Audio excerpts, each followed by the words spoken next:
مسجد نبوی وہ جگہ دو یتیم بچے سعد سہیل کی تھی، سیدنا بکر صدیق رضی اللہ عنہ نے ان سے جگہ خریدی اور مسجد کے لیے وقف کر دی۔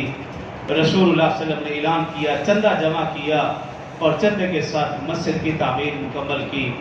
کچھ ہی عرصے کے بعد اس مسجد میں توسیع کی ضرورت محسوس ہوئی، مسجد کم پڑ گئی، مسلمانوں میں صحابہ اکرام میں اضافہ ہوتا چلا گیا۔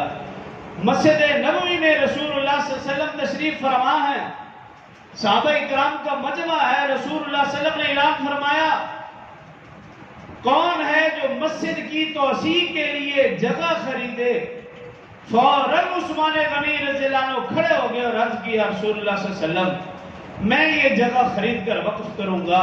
رسول اللہ صلی اللہ علیہ وسلم نے فرمایا، اے عثمان، تو نے اس مسجد کے بدلے میں جنت خرید لی۔